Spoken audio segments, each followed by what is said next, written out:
নমস্কাৰ বন্ধুসকল, আজিও খুবেই গুৰুত্বপূৰ্ণ এটা বিষয় লৈ লাইভ আহিলোঁ। আশা কৰোঁ আপোনালোক সকলোৱে মই লাইভটো ভালকৈ মনোযোগেৰে শুনিব আৰু আপোনালোকৰ মতামতবোৰ কমেণ্টৰ জৰিয়তে দাঙি ধৰিব বুলি অনুৰোধ জনালোঁ। বন্ধুসকল,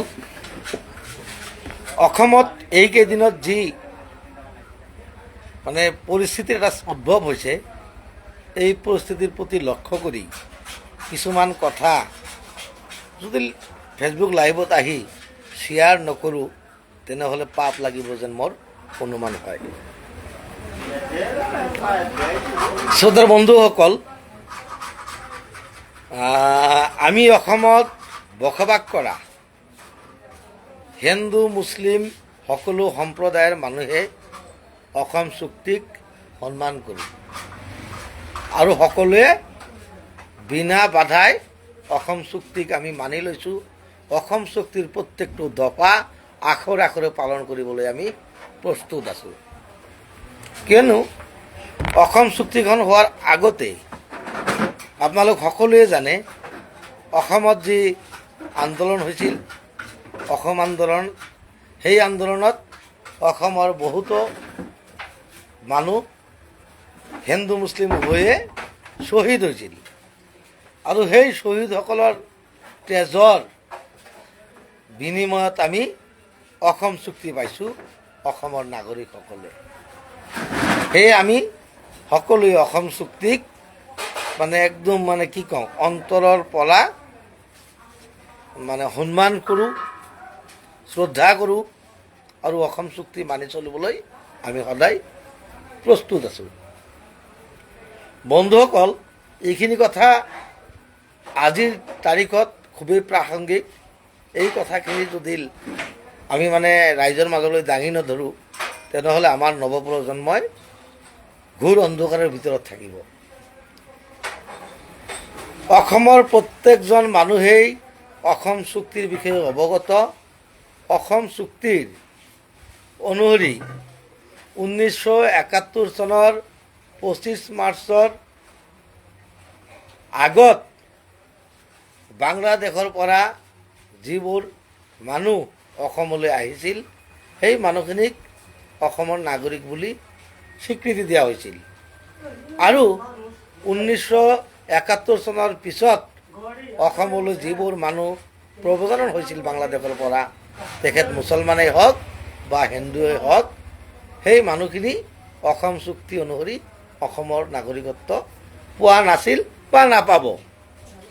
কিন্তু কিছুমান কথাত দুখ লাগে, অসম চুক্তিক বৰ্তমান শাসনাধিষ্ঠিত বিজেপি চৰকাৰখনে নস্যাৎ কৰি কিবা বলবৎ কৰি বাংলাদেশী কিছুমানৰ কাৰণে ৰঙা দলিচা পাৰি দিয়া পৰিলক্ষিত হৈছে। কিন্তু এই কথাখিনি আমি সকলোৱে জানো, কিন্তু কথাখিনি কোৱাৰ সাহস কোনেও নকৰে। কাৰণ মই যে ক'লোঁ, অসম চুক্তিক অসমৰ প্ৰত্যেকজন নাগৰিকে, সি হিন্দুই হওক মুছলিম হওক আন কোনোবাই হওক, মানে শ্ৰদ্ধাৰে মানি লৈছে আৰু অসম চুক্তিৰ প্ৰতি সকলো দায়বদ্ধ। কিন্তু খুব দুখৰ বিষয়, শাসনাধিষ্ঠিত চৰকাৰখনে অসম চুক্তিৰ যিটো মূল দফা 1971 চনৰ 25 মাৰ্চ মূল কাঠামো, ইয়াৰ আগত অহা মানুহখিনি, অৰ্থাৎ 1971 চনৰ 25 মাৰ্চত আগত যিসকল মানুহ হিন্দুই হওক মুছলমানেই হওক বাংলাদেশৰ পৰা অসমত আহিছিল, তেখেতসকলে নাগৰিকত্ব পাইছিল। কিন্তু অসম চুক্তিখন শাসনাধিষ্ঠিত চৰকাৰখনে কি কৰিছে, আপোনাৰ নস্যাৎ কৰি এটা মানে আইন প্ৰণয়ন কৰি বাংলাদেশৰ পৰা কিছুমান বাঙালী হিন্দুক অসমৰ নাগৰিকত্ব দিয়াৰ কাৰণে কেন্দ্ৰীয় চৰকাৰ আৰু অসম চৰকাৰে ৰঙা দলিচা পাৰি দি আছে। কিন্তু এইবোৰ কথা সকলোৱে জানে। যেতিয়া আইনখন বলবৎ হয়, তেতিয়া অসমত কেইবা দিন জোৰা আন্দোলন হৈছিল, প্ৰায় একমাহ সময় আন্দোলন হৈছিল, বহুত ডাঙৰ আন্দোলন। সেই আন্দোলনত 5 অসমৰ তেজাল ডেকা ল'ৰাই নিজৰ জীৱন বা আত্মবলিদান দিছিল। সেই 5 শ্বহীদক কেঁচা তেজৰ মূল্য চৰকাৰখনে দিয়া নাই। সেই আন্দোলন কৰা সত্ত্বেও বিজেপি চৰকাৰখনে যে কা আন্দোলন বলবৎ কৰি বাংলাদেশৰ পৰা মানুহ আনি অসমত নাগৰিকত্ব দি আছে, এই কথাবিলাক মানে তল পেলাবৰ কাৰণে কি কৰি আছে শাসনাধিষ্ঠিত চৰকাৰখনে অসমত বসবাস কৰা 1971 চনৰ 25 মাৰ্চৰ বহুত আগতেই এই মানুহখিনিৰ ঘৰ দুৱাৰ ভাঙি এটা মানে ধুঁৱলি কুঁৱলী পৰিৱেশৰ সৃষ্টি কৰি অসমত যে বাংলাদেশী হিন্দুক জাগা দি আছে এইটো স্পষ্ট কথা। এই বাঙালী হিন্দুখিনিক জাগা দিয়াৰ কাৰণে অসমত নাগৰিকত্ব দিয়াৰ কাৰণেই মই ভাবোঁ অসমত মানে মুছলমান সম্প্ৰদায়ৰ মানুহখিনিৰ ঘৰ দুৱাৰ ভাঙি চৰকাৰখনে বাংলাদেশী ঘৰ দুৱাৰ ভাঙাৰ এটা নাটক যে কৰি আছে এইটো 100% সত্য কথা। কিন্তু এই কথাবিলাকৰ প্ৰতি আমি মন কাণ নিদিয়াকৈ আছোঁ। কিছুমান মানুহক এনেকৈ মানে চৰকাৰখনে হেৰি কৰিছে, মানে বুজাইছে যে অসমৰ পৰা বাংলাদেশীক হিমন্ত বিশ্ব শৰ্মা চৰকাৰে খেদি আছে। কিন্তু আমি ভাল পাইছিলোঁ, সঁচাই যদি বাংলাদেশে খেদি আছে, ভাল কাম কৰা আমি কৰি আছে। আমিও বাংলাদেশৰ মানুহক অসমত জাগা দিয়াৰ পক্ষপাতি নহয়। আমিও বিচাৰোঁ অসমৰ পৰা প্ৰত্যেকজন বাংলাদেশীক, সি হিন্দুই হওক মুছলমানেই হওক, ঘাৰত ধৰি ওলাই দিয়ক চৰকাৰখনে। আমি ক'বলৈ একো নাযাওঁ। কিন্তু দুখৰ বিষয় এই চৰকাৰখনে এফালে বাংলাদেশৰ পৰা 2014 চনলৈকে অহা মানুহক নাগৰিকত্ব দিয়াৰ ব্যৱস্থা কৰি আছে আইন প্ৰণয়ন কৰি, আনফালে যিটো অসম চুক্তিক নস্যাৎ কৰি 1971 চনৰ 25 মাৰ্চৰ বহুদিন আগত অহা মুছলমান সম্প্ৰদায়ৰ মানুহখিনিক বাংলাদেশী সজাই সিহঁতক নানা ধৰণৰ অত্যাচাৰ উৎপীড়ন চলাই আছে। এইটো কেনেকুৱা কথা? এই কথাখিনি অসমৰ ৰাইজে জানিব লাগে, বহল ভিত্তিত চৰ্চা হ'ব লাগে। কিন্তু অসমত মানে কি এটা পৰিৱেশৰ সৃষ্টি কৰিছে, কিছুমান তথাকথিত সংগঠনৰ নেতাক এনেকৈ পাগলা গুটি এটা খুৱাইছে যে মানে মুছলমানৰ জন্মাইছে।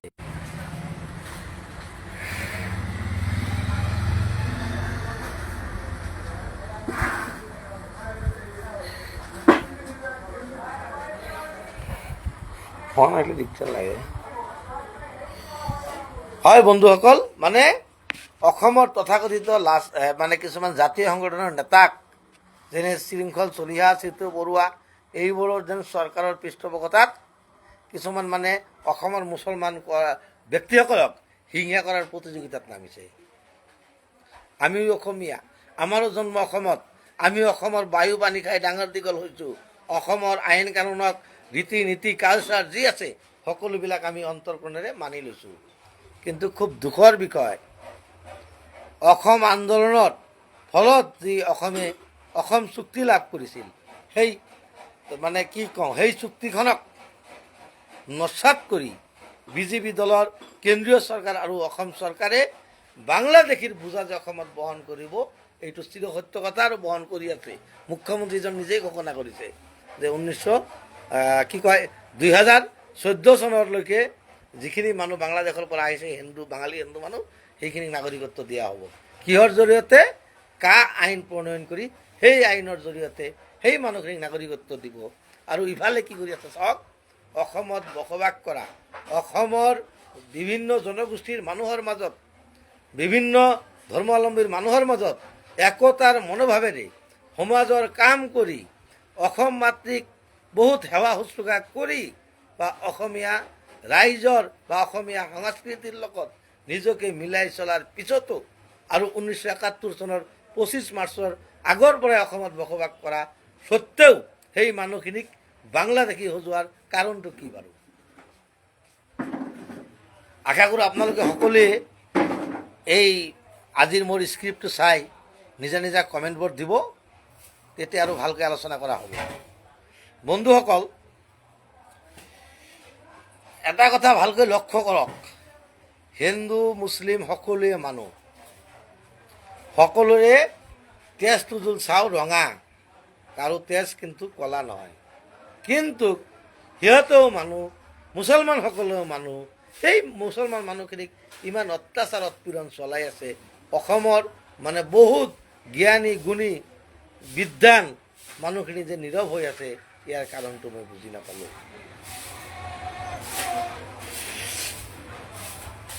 এটাই কথা ভালকৈ মন কৰক বন্ধুসকল, যে অসম চুক্তিখন যে হৈছিল আৰু এই অসম চুক্তিক এই চৰকাৰখনে যে সন্মান কৰা নাই বা চুক্তি ভংগ কৰি বাংলাদেশৰ পৰা মানুহ আনি বাঙালী হিন্দু মানুহ আনি অসমত বসবাস কৰাৰ সুবিধা দিব বা ভাৰতৰ অসমৰ নাগৰিকত্ব প্ৰদান কৰিব, এইটো অসমৰ ক্ষতি নহ'ব নেকি?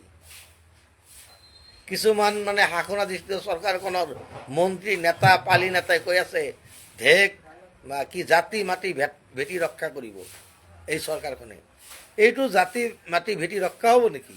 বাংলাদেশৰ পৰা মানুহ আমদানি কৰি আনি অসমীয়া মানুহক উচ্ছেদ কৰি সিহঁতৰ ঘৰ দুৱাৰ ভাঙি দি যি মাফিয়া ৰাজ চলাই আছে আৰু বাংলাদেশৰ পৰা মানুহ 2014 চনলৈকে অহা মানুহখিনিক নাগৰিকত্ব প্ৰদান কৰি আছে, সেই ব্যক্তিজনে কেনেকৈ অসম মাতৃৰ সুসন্তান হ'ব পাৰে বা অসমৰ জাতি মাটি ভেটি কেনেকৈ ৰক্ষা কৰিব পাৰে? এইবোৰ কথাৰ চৰ্চা হ'ব লাগে, কিন্তু এইবোৰ কথা চৰ্চা মই দেখা নাপাওঁ। কেৱল হিন্দু মুছলিম আৰু অবৈধ বাংলাদেশী অচিনাকি ব্যক্তি। আৰে ভাই, অচিনাকি কেনেকৈ হয় অসমৰ নাগৰিকসকল? যিজন নাগৰিকৰ হাতত অসম ৰাজ্য চৰকাৰৰ আপোনাৰ কি কয় ৰেচন কাৰ্ড আছে, সেই ভোটাৰ লিষ্টত সিহঁতৰ নাম আছে, NRCৰ কপি আছে, তাৰে পিছত মানে কি কয় সকলো ধৰণৰ বৈধ নথি পত্ৰ থকাৰ পিছতো এই মানুহখিনিক আমাৰ ৰাজ্যৰ মুখ্যমন্ত্ৰী ডাঙৰীয়াই অচিনাকি ব্যক্তি বুলি যেতিয়া কয় নহয়, তেতিয়া আমি লাজ পাওঁ। মই ভাবোঁ মুখ্যমন্ত্ৰী ডাঙৰীয়া আপোনাৰ সকলো নাগৰিকৰ প্ৰতি সমান চকু থাকিব লাগে বা সমান দায়িত্ব থাকিব লাগে, কিন্তু আপুনি এচাম মানুহৰ মন জয় কৰিবলৈ আৰু আপোনাৰ চকীখন সুৰক্ষিত কৰিবলৈ যে মুছলমান সম্প্ৰদায়ৰ মানুহখিনিৰ ঘৰ দুৱাৰ ভাঙি মানুহখিনিক ইমান অত্যাচাৰ উৎপীড়ন কৰি আছে, এইটো কিন্তু ওপৰৱালে ভালকৈ চাই আছে। অসমখন মানে এইকেইদিনত এই যে লাচিত সেনা আৰু কিবা জাতীয় সংগ্ৰাম সমিতি নেকি, এইবোৰৰ নেতা কিছুমানে এনেকুৱা এটা ভাৱ কৰি আছে অসমৰ ৰাইজে নীৰৱে চাই আছে, গতিকে ইয়াৰ হিচাপবিলাক আইনে এদিন হ'লেও এদিন ল'ব। কাৰণ অসমৰ তথাকথিত জাতীয় সংগঠনৰ কিছুমান নেতাৰ আচল যি চৰিত্ৰ, সেই চৰিত্ৰ ফুটি উঠিছে। কি কৰিছে আপোনালোকে সকলোৱে গম পায়। এইকেইদিন ধাৰাবাহিকভাৱে বাতৰি প্ৰচাৰ হৈ আছে লাচিত সেনাৰ আৰু কিবা কিবি জাতীয় সংগঠনৰ তথাকথিত নেতা কিছুমানে কি কৰি আছে, মানে অসমৰ নাগৰিকৰ আৰু মুছলিম সম্প্ৰদায়ৰ মানুহখিনিক বিভিন্ন দাবী ধমকি দি সিহঁতৰ পৰা টকা পইচা আদায় কৰি আছে আৰু নিজৰ ঘৰ দুৱাৰ বনাই আছে। অসমখন যেন মাফিয়া ৰাজ্য হৈ গ'ল। ইমান মাফিয়াৰ উৎপত্তি হৈছে অসমত, অসমৰ সৰ্বসাধাৰণ ৰাইজৰ জনজীৱন কটোৱা খুবেই কষ্টকৰ হৈছে। আমিতো মানুহ, আমাক জীয়াই থাকিব দিয়ক, কিন্তু ইমান মাফিয়া কেনেকৈ জন্ম হ'ল? মই অসমৰ মাননীয় গৃহমন্ত্ৰী ডাঙৰীয়াক অনুৰোধ জনাইছোঁ, অসমত এই কেইদিনত এই 1 মাহ 15 দিনত যিবোৰ মাফিয়াৰ জন্ম হৈছে আৰু এই মাফিয়াৰ জন্ম দিয়াৰ মানে দায়িত্ব আপোনালোকেই ল'ব লাগিব। কাৰণ অসমত যেন UP বিহাৰ হৈ গৈছে। দিন দুপৰতে মানুহক ধন দাবী, মানুহক মাৰপিট অত্যাচাৰ উৎপীড়ন কৰি আছে। অসম আৰক্ষীয়ে চকু মুদা কুলিৰ বাহু জুৰি আছে। এইটো সুশাসন ক'ব পাৰি জানো? এজন সুশাসক ব্যক্তিয়ে কেতিয়াও ৰাজ্যৰ মানুহবোৰক ধৰ্মৰ আধাৰত ভাগ ভাগ কৰি এচাম মানুহক ৰাজআতিথ্য দিব আৰু আন এচাম মানুহক মানে কি কয় কুকুৰ মেকুৰীৰ দৰে অত্যাচাৰ উৎপীড়ন কৰিব, এইটো গণতন্ত্ৰৰ ক'ত উল্লেখ আছে? গতিকে অসমখনত যেন গণতন্ত্ৰৰ শাসন চলা নাই, এইটো ৰাজতন্ত্ৰ যেন চলিছে। তাৰে জল পট উদাহৰণ কিছুমান চালে লক্ষ্য কৰা যায়। যেনে চিতু বৰুৱা, এই কয় শৃংখল চলিহা, ইহঁতৰ কিছুমান চেলা চামুণ্ডাই অসমত কি কৰি আছে, গুণ্ডা ৰাজ চলাই সিহঁতে বিভিন্ন ধৰণৰ ভয় ভাবুকেৰে মানে ব্যৱসায়ী কিছুমানৰ পৰা টকা পইচা আদায় কৰি আছে। এইটো সুশাসন নেকি? অসমত যদি বসবাস কৰা অসমৰ নাগৰিকে জীৱন আৰু সম্পত্তিৰ নিৰাপত্তা নাপায়, ইয়াতকৈ আৰু দুখৰ কথা নাথাকিব। ইয়াতকৈ আৰু দুখৰ কথা নাথাকিব। এতিয়া কিছুমান মানুহে এনেকৈ ভয় খায় উজনি অসমলৈ যাওঁতে যে ক'ৰবাত গুণ্ডাই ধৰে নেকি, ৰাস্তাতে ধৰে না টাউনতে ধৰে, একোতো ঠিক নাই। সাধাৰণৰ সন্মুখতেই ৰাজহুৱা জেগাতেই এচাম ব্যক্তিয়ে কিছুমান মানুহৰ পৰা মাফিয়াগিৰি কৰি টকা পইচা লৈ যাই আছে কাঢ়ি, কিন্তু অসম আৰক্ষীয়ে নিসহায়ভাৱে চাই আছে, একো প্ৰতিক্ৰিয়া নাই বা একো একশ্যন নাই। কাৰণটো কি? অসমখনক আমি ইউ পি বিহাৰ হ'ব দিব নোৱাৰোঁ। সদৰ অসমবাসী ৰাইজ, এতিয়াৰ পৰাই যদি আমি সজাগ নহওঁ, অসমখন ইউ পি বিহাৰ হওঁতে বেছি সময় নালাগিব। এই 15 দিনত চাওকচোন কেনেকুৱা পৰিৱেশ হৈছে। এয়া অসমৰ সংস্কৃতি নাছিল। এই চান্দাবাজি কৰাটো, চান্দা উঠোৱাটো অসমীয়া সংস্কৃতিৰ ভিতৰত নাই। কিন্তু অসম চৰকাৰৰ পৃষ্ঠপোষকতাত কিছুমান ব্যক্তিয়ে দিন দুপৰতে মানে কি কওঁ চান্দা উঠাই আছে দিন ডকাইতিৰ দৰে, কিন্তু আৰক্ষী প্ৰশাসন নীৰৱ। আইন শৃংখলাৰ এনেকুৱা অৱনতি ঘটিছে অসমখনত, কিন্তু কিছুমান ব্যক্তিয়ে যেতিয়া কয় যে আইন শৃংখলাৰ অৱনতি ঘটিছে, তেওঁৰ ওপৰতে মিছামিছি মামলা দিয়াৰ ভয় দেখুৱাই বা সিহঁতৰ ডিঙিখন এনেকৈ চেপি ধৰে। এই আমিতো স্বাধীন দেশৰ নাগৰিক। অসমখনত সকলো ভাৰতীয় মানুহৰ থকাৰ অধিকাৰ আছে। ইয়াত এজন হিন্দু মানুহৰো মানে থকাৰ অধিকাৰ আছে, এজন মুছলিম মানুহৰো থকাৰ অধিকাৰ আছে। কিন্তু সেই মানুহজন 1971 চনৰ 25 মাৰ্চৰ আগৰ পৰা অসমত বসবাস কৰিব লাগিব। এই অসমখন সকলোৰে সমান অধিকাৰ আছে। ইয়াতে জন্ম। কোনোবাই ক'ব আমি উৰি যাম নেকি? আমি কিন্তু এই প্লেনৰ তলি ফাটি এই অসমত পৰা নাই। ইয়াৰে আমি জন্ম হৈছোঁ। আমাৰ অসমৰ মাটিত যদি ভালকৈ লক্ষ্য কৰা যায়, আমাৰ দেউতা আটাৰ পিতা এনেকৈ মানে 14 বস্থানৰ মানুহৰ কংকাল অসমৰ মাটিৰ তলত আছে। আমাৰ মুছলিম মানুহৰ আমাক খেদি দিব, খেদি দিয়ক, আইনেৰে খেদি দিয়ক, আইনী প্ৰক্ৰিয়াৰ মাজেৰে।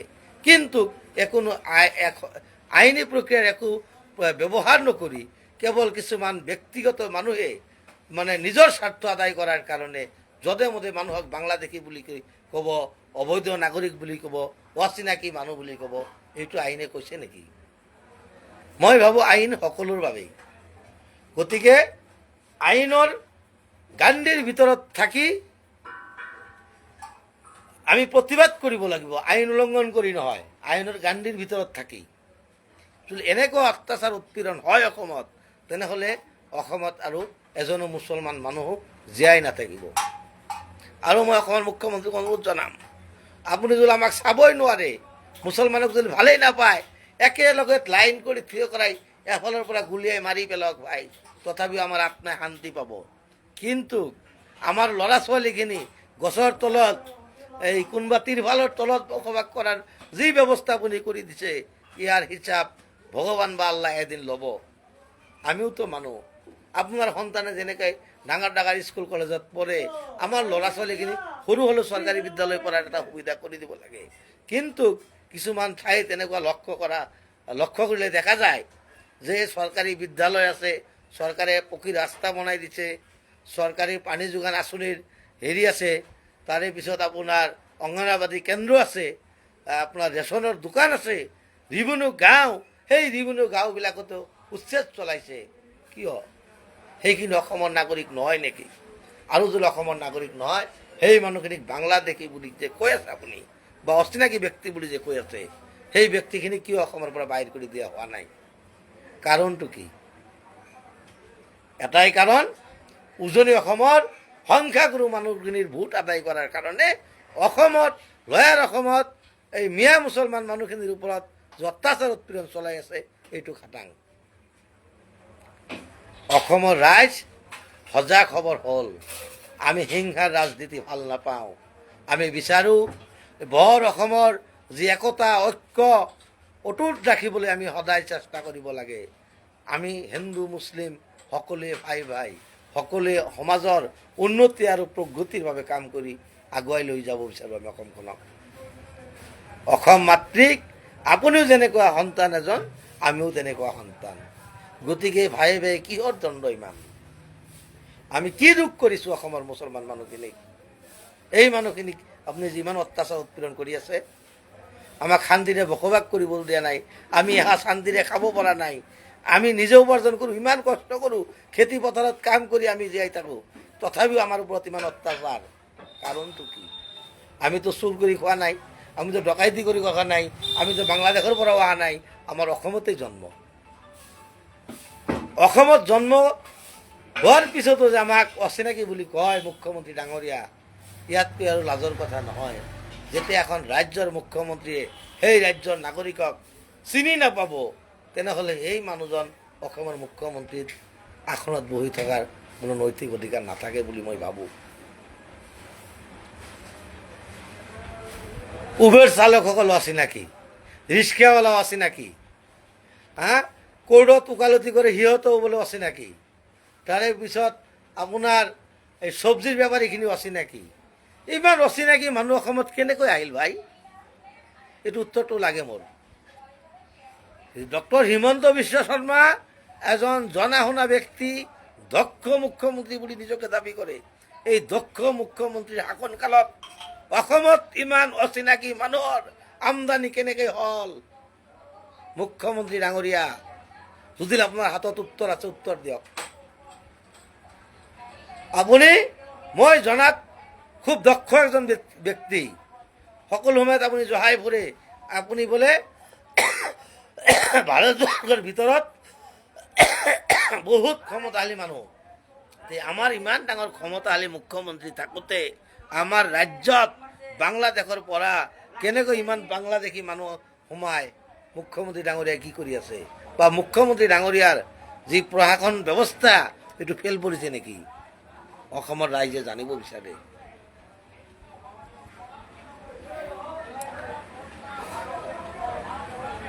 মুছলমান মানুহখিনিক আপোনাৰ চৰকাৰখনে আৰু আপোনাৰ দলৰ কৰ্মীসকলে মানুহ বুলি ভাবা নাই।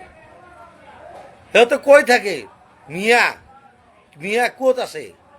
মুখ্যমন্ত্ৰী ডাঙৰীয়াক মই অনুৰোধ জনাইছোঁ, পৃথিৱীৰ কোনোবা এখন ৰাষ্ট্ৰত যদি মিয়া বুলি সম্প্ৰদায় ক'ৰবাত থাকে, তেনেহ'লে মোক আপুনি যি শাস্তি দিয়ে শাস্তি মই মোৰ পাতি ল'ম। কিন্তু মুছলমান মানুহখিনিক এই মিয়া উপাধি এটা সৃষ্টি কৰাই চেয়াৰমেনৰ জৰিয়তে আমাক যে ইমান অপমানিত কৰি আছে, আপোনাৰ কি লাভ হৈছে? মই যিমান দূৰ জানো বা মোৰ যি বাস্তৱ অভিজ্ঞতা, মই এজন অসমৰ খেতিয়কৰ সন্তান, এজন কৃষকৰ ল'ৰা।